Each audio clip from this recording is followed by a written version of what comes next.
ലൈഫില്ലെങ്കിൽ വോട്ടില്ല. എന്താ ഏട്ടാ വോട്ടില്ലാത്തത്? ഞങ്ങളുടെ ആവശ്യങ്ങൾ 2.5 വർഷക്കാലമായിട്ട് ഞങ്ങൾ നിരന്തരം ഉന്നയിച്ചതാണ്. ഞങ്ങൾ പച്ചയ്ക്ക് പറഞ്ഞിട്ടുണ്ട്, ആരും വരണ്ട, ഞങ്ങളുടെ പ്രശ്നങ്ങൾ തീരാതെ ആരും വോട്ട് ചോദിച്ചു ഇങ്ങോട്ട് വരണ്ടെന്നാണ് ഞങ്ങളുടെ നിലപാട്. കഴിഞ്ഞ 5 വർഷമായി ഈ ഫ്ളാറ്റ് സമുച്ചയത്തിൽ കുറെ മനുഷ്യർ താമസിക്കുന്നു. ഇവർക്ക് കുറെ പ്രശ്നങ്ങളുമുണ്ട്. പക്ഷെ പരിഹരിക്കാൻ ആരുമില്ല.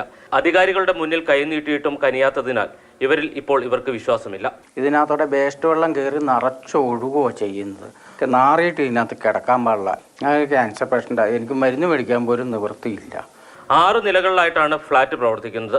ഉള്ള 4 ലിഫ്റ്റുകളും പണി മുടക്കിയിട്ട് വർഷങ്ങളായി. പ്രതിമാസം 500 രൂപ യൂസർ ഫീസ് നൽകാൻ പോലും ശേഷിയില്ലാത്തവരാണ് പലരും. പ്രതിമാസം കിട്ടുന്ന ക്ഷേമ പെൻഷൻ മാത്രമാണ് പല കുടുംബങ്ങളുടെയും മാസ വരുമാനം. ഇവിടെ വന്നതിന് ശേഷം അസുഖം വന്നു. ഈ സ്മെല്ലടിച്ചാണ് എനിക്ക് ശ്വാസം മുട്ട് തുടങ്ങിയാണ്.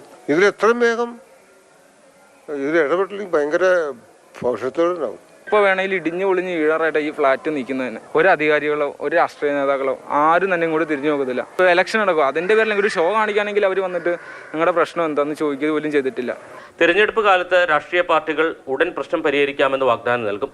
തിരഞ്ഞെടുപ്പ് കഴിയുന്നതുവരെയാണ് ഈ വാഗ്ദാനത്തിന്റെ ആയുസ്. അതുകൊണ്ട് ഇത്തവണ ഇവർ വോട്ട് ചെയ്യാനില്ലെന്ന് പ്രഖ്യാപിച്ചു കഴിഞ്ഞു. വോട്ടിന് വേണ്ടി മാത്രം എന്തിനാ അവർ അതിനു വേണ്ടിയാണ് ജീവിക്കുന്നത്? ആഹാരം വേണ്ടേ, വസ്ത്രം വേണ്ടേ, വെള്ളം വേണ്ടേ, ഇതെല്ലാം വേണ്ടതല്ലേ? ഇതിൻ്റെ കാര്യമൊന്നും അവർ പറയുന്നില്ല, വോട്ടിൻ്റെ കാര്യം. വിനു കാഞ്ഞിരപ്പള്ളിക്കൊപ്പം ജെയിനസ് രാജു, മാതൃഭൂമി ന്യൂസ്, ഇടുക്കി.